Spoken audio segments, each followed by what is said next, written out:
Now, who are you taking with you to serve the Lord out here? Who are you taking with you to this feast?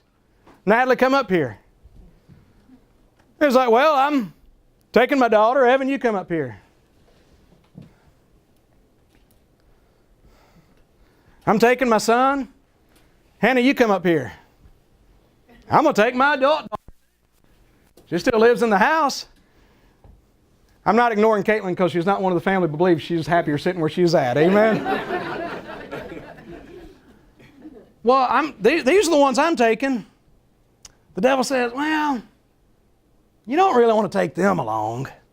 I mean, after all, what's Evan going to have to miss if you take him out there in the wilderness? What if you take him away from what's he going to miss? You know? What about Natalie? What about Hannah? Y'all can go be seated. Well, Satan says, well, take it. You can go, but you just need to go as a man. You know? Don't bring any of this stuff into your home. Don't say, hey, you're not watching that garbage on television. Don't say that. Man, it's quiet. Amen. Wait, what kind of music are you listening to now? What are they saying? That's of Egypt. That's of Pharaoh. Guess what? You're not listening to that. Not as long as you're in this house. Somebody says, I'm scared I'm going to lose my kids. Yeah, because you'll never lose your kids if you just let them go to the world. That's the best way to make sure they love Jesus. Amen. Somebody said, I used to make my kids, I was made to go to church and I don't ever want to make my kids go to church. Because I'm scared when they get older, they won't brush their teeth. Did you? I'm sorry. Why? I gave you the punchline.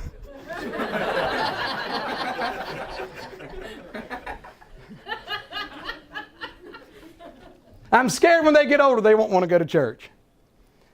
Do you make your kids brush their teeth?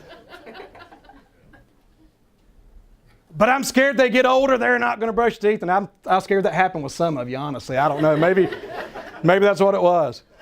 I'm going to make them take a bath. I'm going to make them put on deodorant. I'm going to make them work. I'm going to make them get up in the morning. Oh, I'm scared if they do that, they're not going to want to get up for the rest of their lives. You've bought Satan's lie. You've taken his compromise. One of you girls got your phone on you? You got your phone? Can I see it?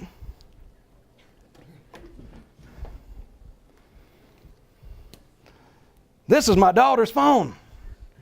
Now, Satan would say, you know what? Don't take her. You can go. Man, you go all out. Avoid Hooters. Avoid this and that. But let your kids make their own decisions. Well, no, I think you know what I'm glad about my daughter is this. I can hit here and I can hit on Snapchat right now. And I can go over here and then I can go look on to Instagram and Facebook and email. And I can see what's going on there. Why? Because I'm her parent. Amen. And here's there's a principle of accountability, folks. Amen. Here's one of the principles of accountability. The person who has to give account is the person in charge. In other words, number one, we will all give account of ourselves one day to God.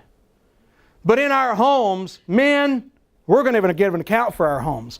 I'm going to stand before God, and God's going to say, so what were your kids doing on social media? And I can't just sit there and say, oh, well, Lord, I didn't want to put my nose in their business. God's going to say, well, you're accountable because here's what they were doing. Here's what they were doing. Here's who they were hanging out with. Here's what they were doing at that bonfire. I'm all for bonfires, man. If you know me, I'll burn up everything in sight, man. I mean, but who's going to be there? I mean, you understand what I'm saying? And listen, and as a parent, therefore, if things aren't going right, guess what I may have to come along and do? Now, Satan says I shouldn't do this. The world says I shouldn't do this. But I might just have to say, you know what? If your little attitude don't change, you're done with this little deal for a while. You're done with this little guy for a while. Your attitude does change. You're not going here for a while. You said they're not going to like it. They probably won't like it. And I'm not going to like doing it, by the way, because I'm a softy. If you're one of our kids, come ask me for permission, all right? Dad, can I have another cookie? Sure. Can I have some ice cream? Oh, yeah, go for it, you know. That's me. That's just my personality. I am not by nature, Mr. Let me see what's going on in your business and it's going to be this way and that. I'm not naturally exactly that way. My kids may argue that, but I'm really not. Don't take your little ones. Don't take your little ones. Don't make demands on what's going on. Listen, and somebody says, well, Hannah, she's, how old is Hannah now? Hannah's 19. Hannah's going to be 20 this year. Hannah's a good girl, amen, and a good young lady. But guess what? Guess where she lives at? She lives over at 205 East Pleasant Street. Amen. So guess what Hannah's going to do? Hannah's going to do what the house says to do. Hannah's still under the house rules, amen? And if she don't like it, guess what? She's going to have to find another house, amen. But here, this is the way we do things. And, you know, thank God Hannah likes it. Amen? She likes being there. And oh, man, yeah, but you know, I'm worried that I'm going to shelter my kids too much. I remember years ago I had the question. I've never minded getting this question, by the way. Because, by the way, I don't have to apologize for being a Christian.